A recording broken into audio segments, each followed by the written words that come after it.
The latest thing that I've become fascinated with is I completely leave whatever the fuck I was just talking about. I'll come back to it, the clean living thing. Who wants to listen about clean living? It's the most boring shit ever. You know?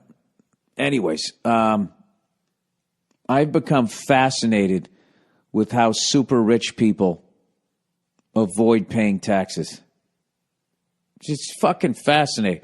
It's one of those things, you know, it's like you got to respect it on a certain level. It's the brilliance of it. And then there's a certain level of balls that takes because you're fucking with your freedom. Anytime you're fucking with taxes, you know what I mean? Fucking with the government. Anytime you're doing that, I mean, you know, why is that? I don't know what the fuck. Is that a federal thing? I guess if you're not paying your federal income tax, yeah, Bill, that would probably be a federal crime. I don't know. I always hear you got to cross state borders. Do you have to like not pay taxes and then leave your state before it becomes federal? I don't know. I don't know these things. But anyways, just the balls that it takes and the, I don't know. I don't like people physically hurting other people, that type of crime. But when there's something like robbing banks or tax evasion, or even a good old-fashioned fucking scam. If there's like an amazing level of thought behind it, on some level you got to respect it, I think. You know what I mean? Like I remember a long time ago there was some fucking guy, he figured out how to rob parking meters. And they were allegedly it was impossible to do. So this guy figured out how to fucking do it. It's amazing. And he did this shit. This is back in like the 80s or some shit. This guy figured out how to do it. So it was way, way, way easier to not have everybody breathing down your fucking throat. You know, people be having eggs watching you fucking robbing a parking meter. They didn't have a fucking smartphone on them. They'd just be sitting there going, look at this fucking guy just... Is that guy robbing a parking meter? Holy shit! The fucking guy just fucking parking... Did you see that? Anybody see that? That was it. That's all that fucking happened. Rather than some douche sitting there filming you and you're arrested before you even get home. Right? And then the fucking local newscasters, they always got to do some sort of fucking bad pun. You know what I mean? I'll tell you, this guy's life, his freedom is now going to change. You know, they do that. Somehow they get away with that in like fucking newspapers. Like they can have the biggest fucking puns ever and everybody thinks it's great. You know? I don't know. I can't even think of one right now, but whatever. You know, you sit at home and you think about it. You sit at your fucking cubicle instead of doing your goddamn work. You think of one. So anyways, this fucking guy figured out how to do this shit. And of course, the parking meter guards were beside themselves. You know what I mean? It was like one of those sci-fi movies. Or like the Titanic movie. Like, not even God can sink it. That's what they were like. Not even God could get the fucking quarters out of this meter. This meter, right? They were talking all kinds of shit. So this fucking guy figured out how to do it. And you're thinking like, all right, whatever, man. What the fuck you going to do with that? Well, dude, there's fucking meters all over the city. So this guy, anytime he wanted a drink, if he wanted a fucking sandwich, dude, he had it perfect. It was like his own ATM machine before ATM machines. He'd just walk up, bing, bang, boom. He had a sack of fucking quarters.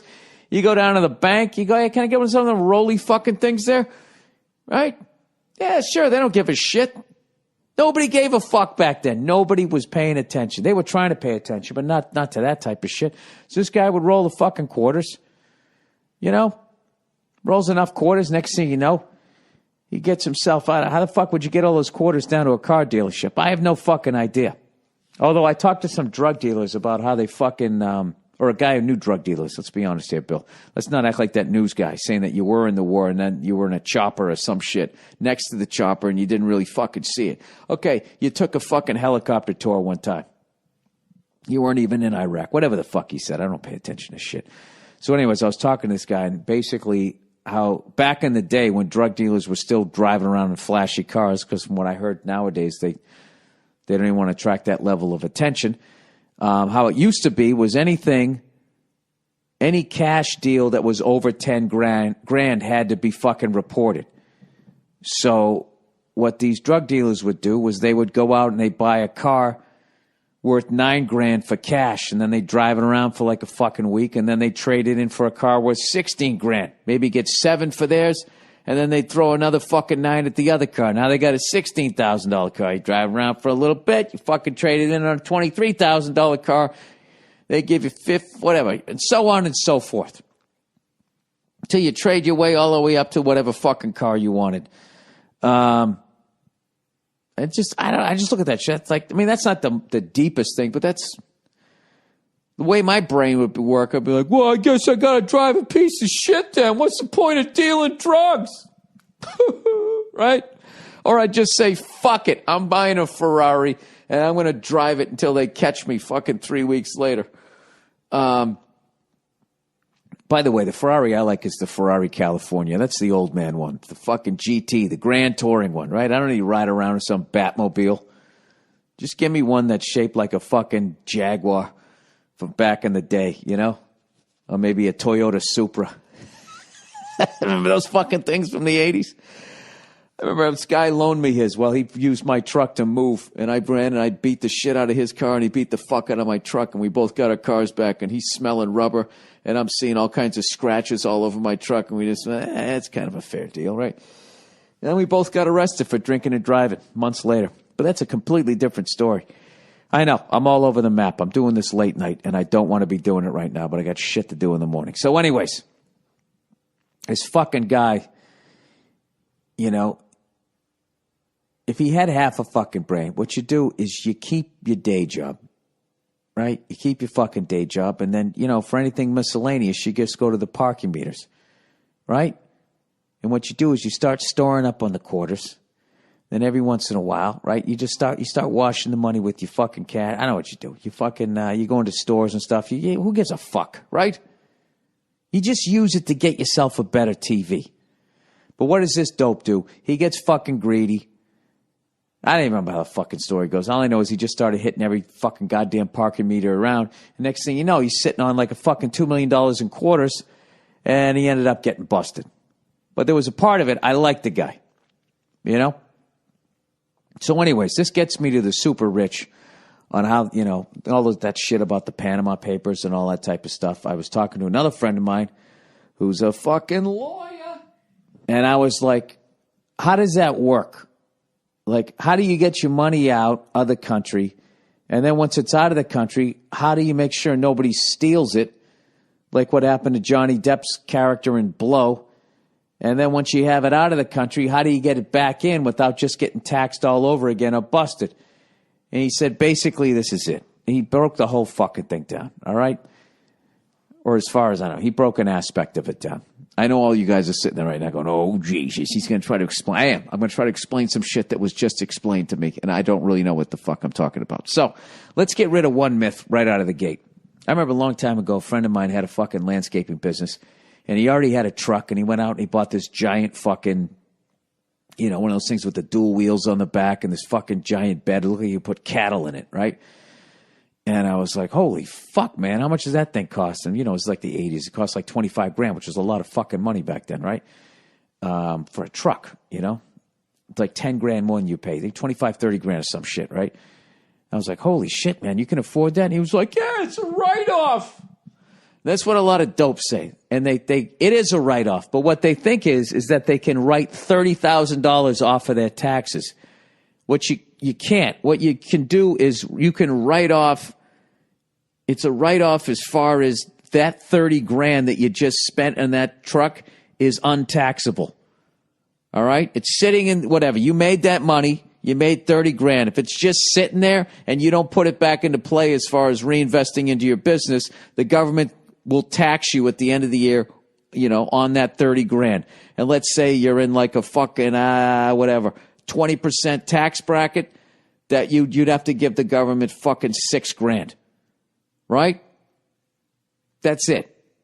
So people, morons think, oh, I get to write 30, in the end of the year, if I owed $40,000 in taxes and I bought a $30,000 truck, I get to take $30,000 off of my taxes. You wouldn't. You'd just be able to knock off $6,000.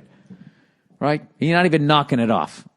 You're just not getting taxed on that. Does that make sense? Probably doesn't, because I explained it. So anyways, when you have your own business, what you're trying to do is you're trying to come up with as many fucking write-offs as you possibly can. Many expenses, everything you possibly can to lower your basic, whatever your income as far as what is going to be taxable. So say you made fucking $100,000, all right? You grossed $100,000. The net is what you're left with after your expenses. You try to fucking come up with as many goddamn expenses as you can to get that $100,000 as far down as zero as possible. Ideally, you wouldn't want to pay any fucking taxes as far as these people look. But the bottom line is you can only do it so much. And if you write off too much, the IRS is going to show up and be like, what's this fucking, $60,000 for fucking cheeseburgers, blah, blah, blah, you tried to write off, and you're going to get busted. All right? So what these fucking super rich people do is the first thing they do is they get the fucking money out of the country because the IRS's jurisdiction doesn't go beyond the borders. So what they do is they just create a company that doesn't exist. It's just on paper. Right? So say you make $100 million, right? What you do is you go to a country that doesn't give a shit about America and lets you use it as a tax shelter. You just come up with some incorporated thing. Like Who Gives a Fuck Inc., right? And then you just have that company bill your company a consulting fee for $100 million or whatever, whatever of the 100 million, 30, 40, 50, whatever you don't want to pay taxes on, whatever. And then you write a check to that company that doesn't exist that's really you. And then you send it out. So now it's out of the fucking country. And then what they do is they open up like 10 other of these fucking shell companies, and they have those other companies build the first company, and then the third one builds the second one, the fourth one, and it's just gone. The money's fucking gone. Now the IRS can come at you and be like, what the fuck did you pay somebody $100 million consulting fee? And then you're telling me you paid somebody $100 million as a consulting fee? And then you just look at him and go, yes. And evidently there's nothing they can fucking do about it. So then I go, all right, so now it's out of the country and then it's in this other country. How the fuck do you protect it? And he goes, well, those countries where these tax shelters are, they're in on the scam. So you just kick them 10% of the 100 million. You give them 10. Here's fucking whatever you can negotiate. We'll just make it easy. Here's 10 million bucks. So, I'll give you 10 million rather than giving the government fucking 50, 55, 60 million of that 100 million. I'm still fucking up 45 million. All right. So then I was like, all right, so now how do you get the money back? Because if, you bring the money back, you stick it into the bank, they're going to consider that earned income. Like, where the fuck did you get it?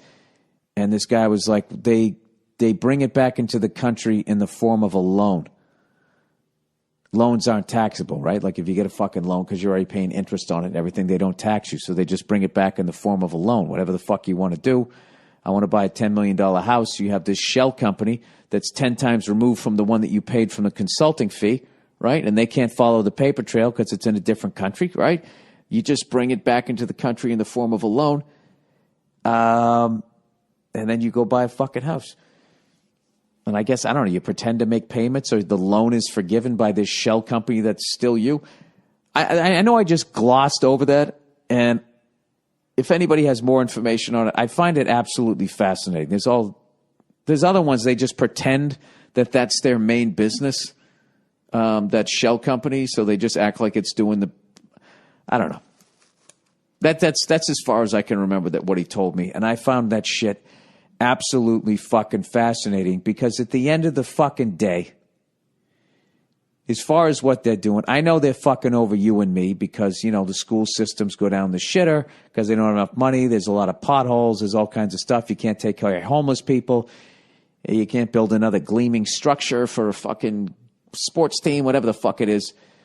At the end of the day, as fucked up as that is, these people who are criminals, they're stealing from other criminals.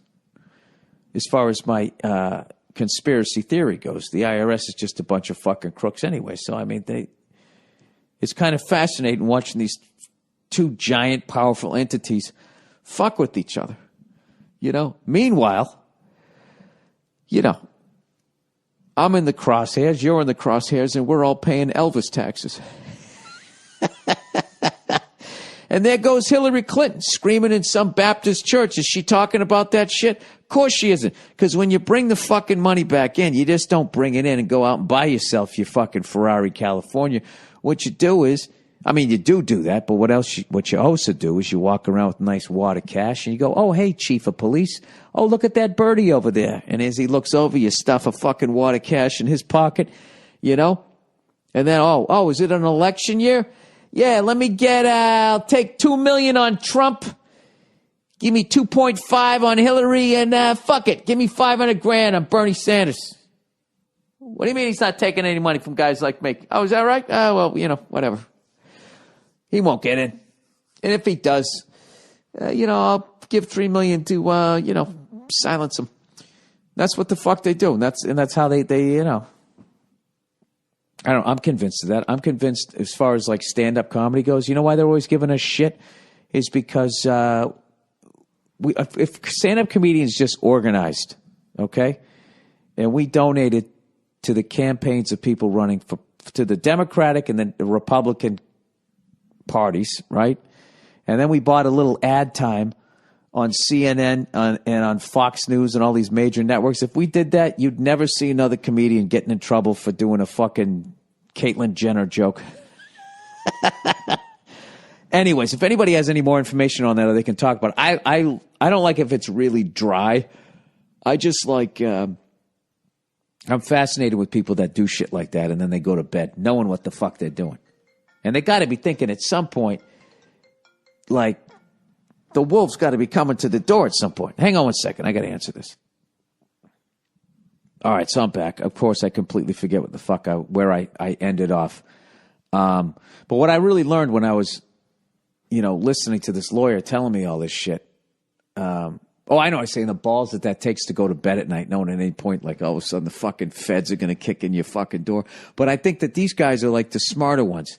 And when you watch like American Greed, what I noticed when I watched them, all of their fuckery was within the borders of the United States, which if you're too dumb to know, you don't realize you're not going to get away with it forever. But like once after talking to this guy, it just seems like anybody who just tries to have their entire illegal entity within the borders of one country is you're just on borrowed time.